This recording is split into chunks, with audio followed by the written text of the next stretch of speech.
Hello. So today we're going to be talking about every champion's toughest fight. In this video, I'm going to be listing the top 3 toughest fights for each champion in each division, starting from flyweight to heavyweight. Let's get started with flyweight. Flyweight, we got the champ Joshua Van. His his most toughest fight is Alexandre Pantoja. Alexei Alexandre Pantoja is good on the feet. He's good on the ground. He's going to be a real struggle with Joshua Van.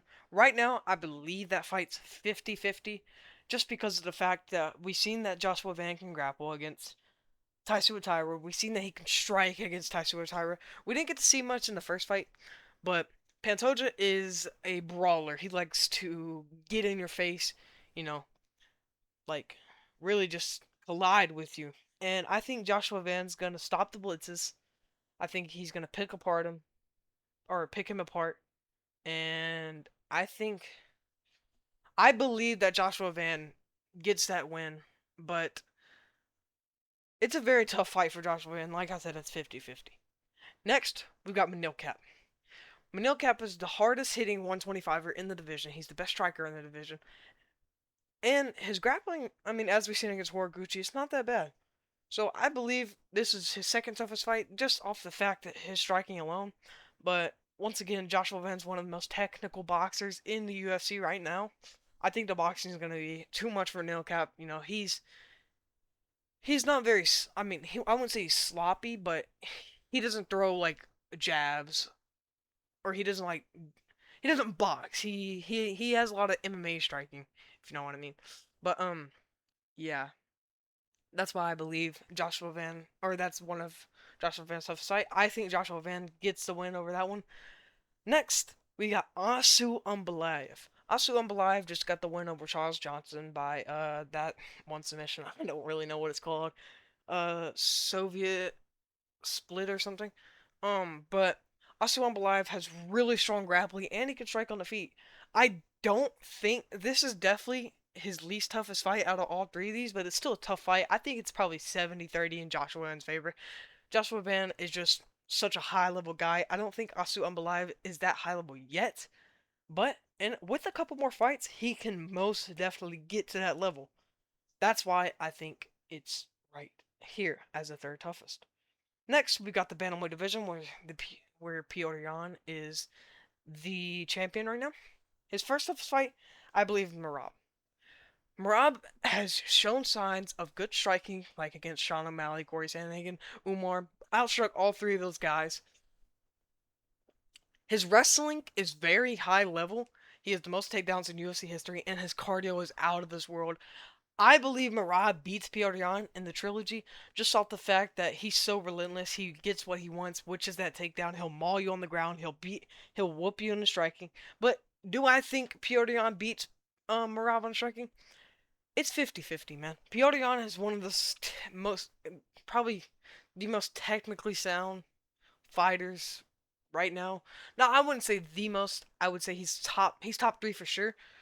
But Merab is just so relentless. He'll gas you out and then he'll be perfectly fine in the end rounds. That's why I believe Merab beats Piotr Jan in the trilogy. Next, we've got Sean O'Malley. Sean O'Malley versus Piotr Jan in their first fight. That was a close fight. I personally thought Sean O'Malley won. But the thing about Sean O'Malley is he's a high level striker, man. He doesn't have the most technical striking like Jan, but he packs. His power. He doesn't have bad power, man. And then Jan doesn't really have strong. Like he doesn't have a lot of power. I believe he has like 2 finishes in the UFC. Not that many, but I believe in a 5-round fight, Sean O'Malley outboxes Piotr Jan, and I think he wins that fight, man. Nah, yeah, honestly, I think. Actually, I'm gonna have to go with Piotr Jan in that one. Piotr Jan's just such a good boxer, and he's just like I said, so technically sound. He has great defense. He has great trips. I wouldn't say great trips. He has decent wrestling. But yeah, I think Piotr Jan would beat Sean O'Malley, but I think it would be close. I think it would be a close fight. Next, we've got Umar. Umar showed good striking against Merab, good grappling against Merab. I think Piotr Jan beat Umar, but I think it would be close. I would say it's an easier fight than Sean O'Malley, just off the fact that Piotr such a high level striker, and Umar's a good striker, but I don't believe he's at that level yet. His grappling is probably better than Piotr. Yeah, his grappling is probably better than Piotr, but Piotr takedown defense, as we've seen against Marab in that second fight, is very high level, and I believe Piotr stuffs all of Umar's takedowns, and he outboxes him for a decision win. So yeah. Next, we've got the featherweight division. Right now, the champion is Volkanovski. I would say his toughest fight is Movsar Evloev. The wrestling of Movsar Evloev is very high level. The striking, it's there. He can stand on the feet and strike. It's not the best. Definitely not as good as Volk. Volk's probably one of the, dare I say, top three most technical strikers of all time. You know what? Yeah, I'll say that. Um, as we've seen against Islam, Brian Ortega, he can grapple as well. I personally think Volk wins that.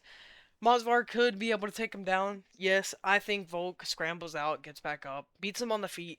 So I think Volk wins by a pretty dominant decision, in my opinion.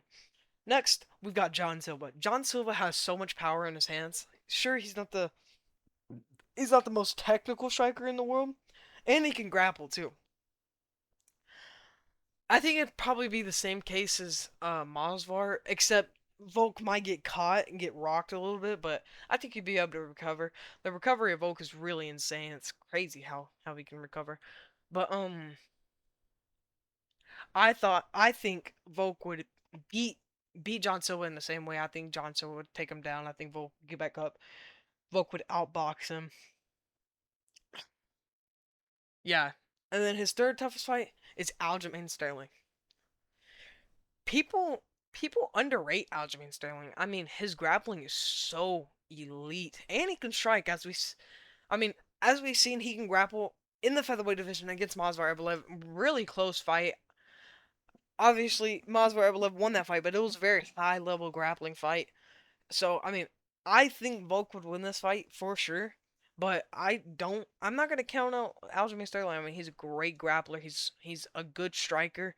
So that's why I believe it's his third toughest fight, because he doesn't have as high as level striking as John Silva, or I would say he's a better. I would say he's better. I would say Masvar is a better grappler than Aljamain Sterling, but I'm not gonna count him out. I believe this is like a 70-30 fight for in Volk's favor, but it's a tough fight, man. Next in the lightweight division, we got Justin Gaethje. Justin Gaethje beat Ilya Topuria at the UFC White House to become the UFC champion. And I believe his first toughest fight is Ilya Topuria again. Ilya Topuria is all around probably the best boxer in the UFC, probably one of the most skilled fighters of all time. He has great jiu-jitsu, he has great striking. Um I believe Ilya beats Justin Gaethje in a rematch. Justin Gaethje looked incredible that night. I don't think we ever see Justin Gaethje look like that again. The thing about Ilya is he never suffered a loss. I'm not gonna cope. I mean, Justin Gaethje went out there and beat him. He was the better man that night. But I think it's different once a fighter has a loss, like has a loss, especially at this high level. It shows that they're human. I mean, so and that also gives them a chance to work on the holes in their game. Like Ilya didn't show the best head movement in that fight. So I think Ilya comes back looking better than ever and beats Justin Gaethje by KO in maybe the second. Next, we got Max Holloway. The first fight with Justin Gaethje and Max Holloway absolutely dominated Justin Gaethje on the feet, and I see it happening in the second fight. I see Max Holloway outboxing him, outkicking him, outlanding him.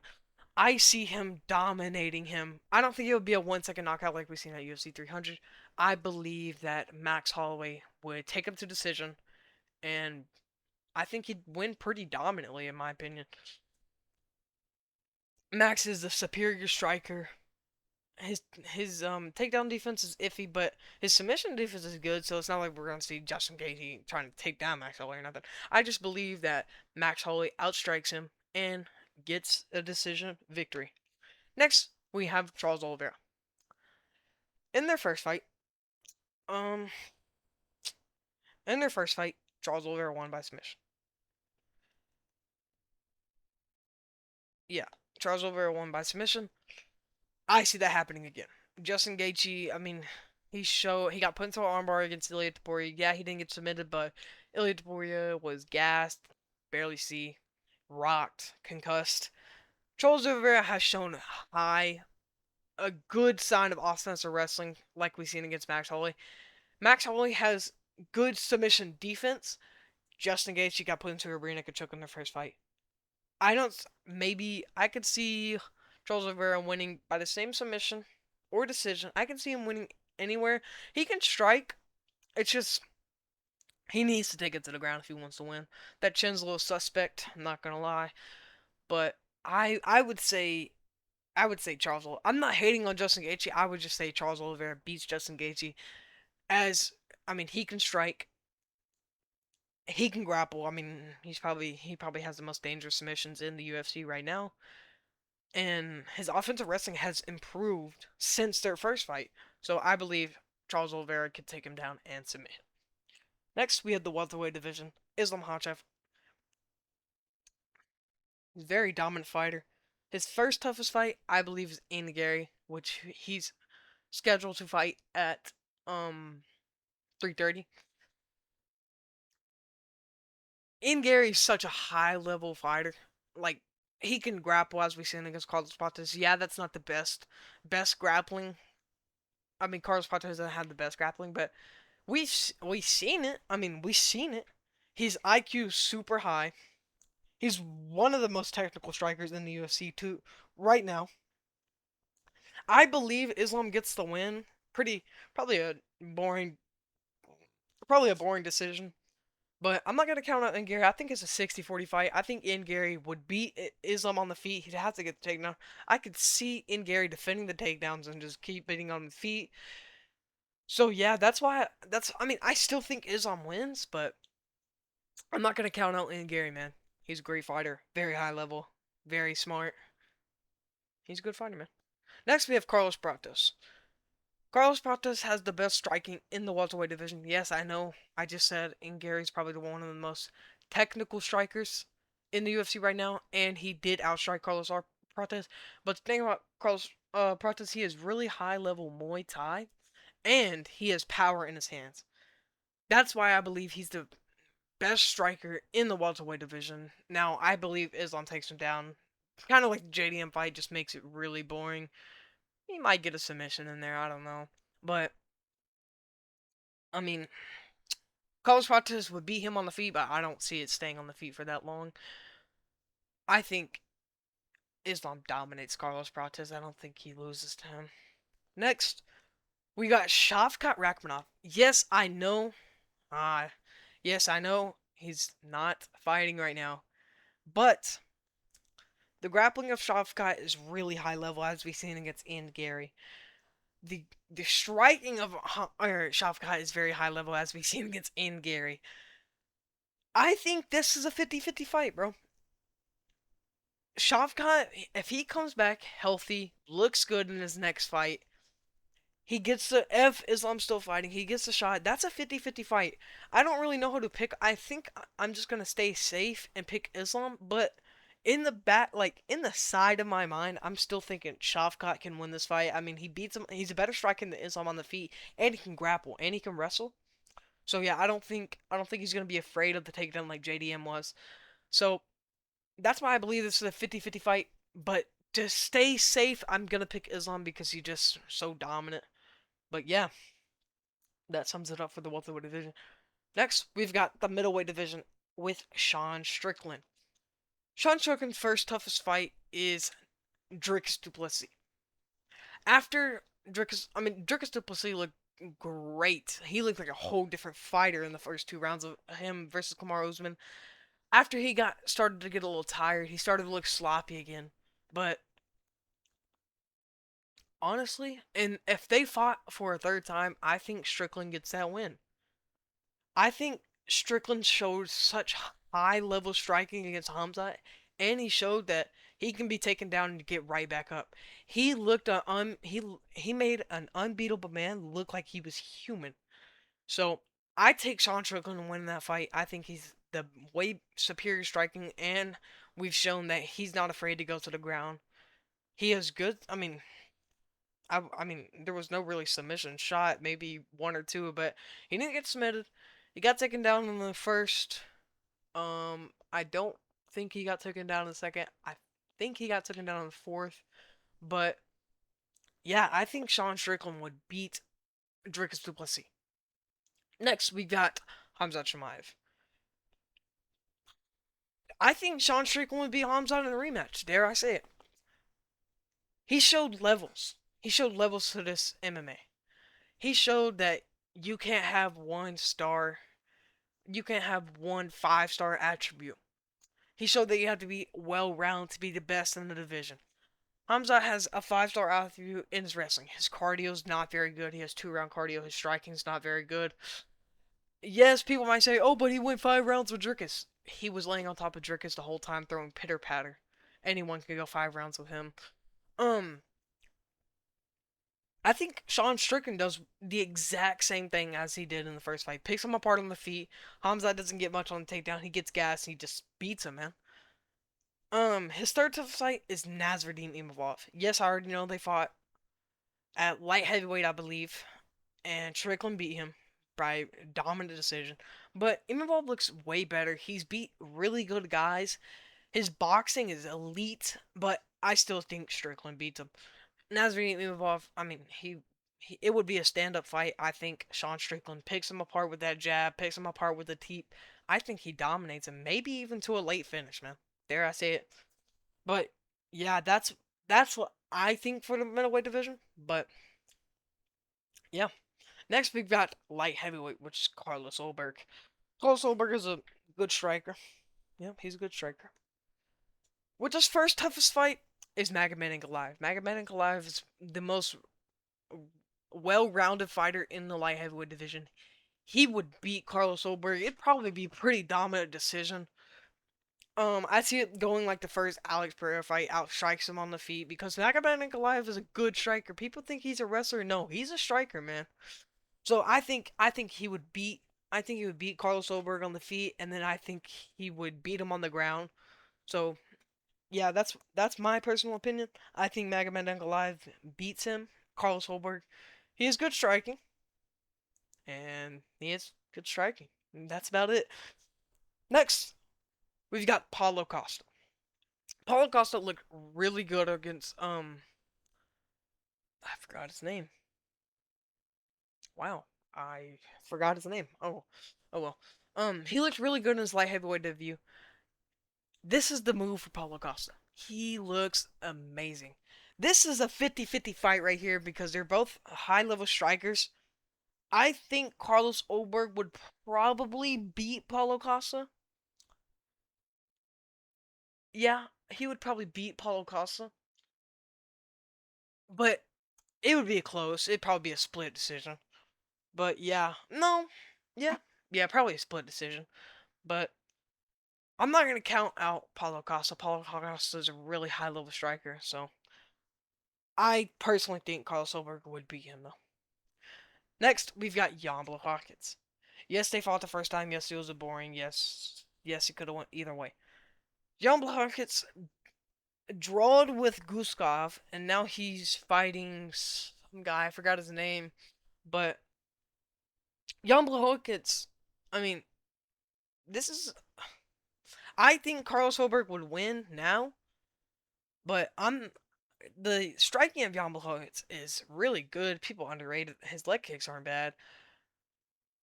I think Carlos Ulberg would probably win, probably by a knockout, maybe late knockout.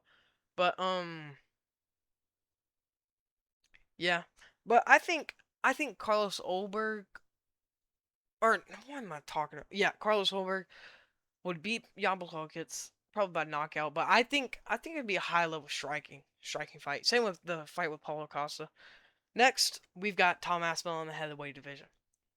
His most toughest fight is Ciryl Gane.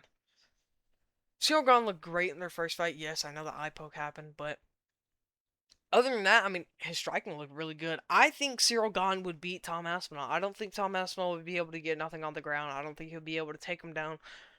Tom Aspinall, yes, he's fast, but Cyril Gahn is just such a high-level striker. He's probably the best striker in the heavyweight division. I don't know. It's either between him and Alex. But, Cyril Gahn does not have good grappling. But I don't think Tom Aspinall would be able to get a takedown. I think Cyril Gahn picks him apart and finishes him 4. I haven't seen much from Tom Aspinall cardio. I mean, he hasn't been to a second round, I don't believe. But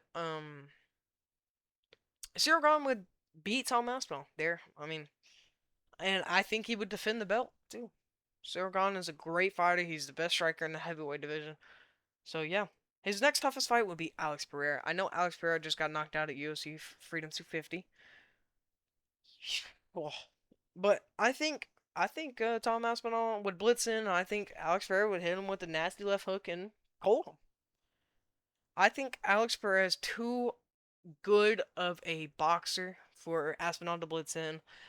His takedown defense, as we've seen against Gahn, yes, I know he's not the highest level wrestler, but I mean, he reversed them and got top control.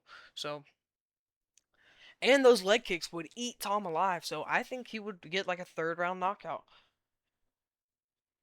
Tom Aspinall's best way to win would try and wrestle. Probably you don't want to strike with a man like Alex Pereira. But yeah. But he blitz in. I personally think he would blitz in, get colded. Next, we've got Alexander Volkov. Yes, I know they fought the first time. Yes, I know the end of the first round. But I think Tom Aspinall will win this fight. But I think it would be way closer than their first fight. I think Volkov would go out there looking good. I think Aspinall would probably just pick him apart on the feet, blitz and catch his chin a couple times. I don't think he could probably finish him in like the third, but I think Volkov would make it competitive throughout the rounds of the fight. But yeah, I hope y'all enjoyed the video today. Let me know if I missed anything. Let me know if you think anything different. Hope you have a good night. Thank you for watching.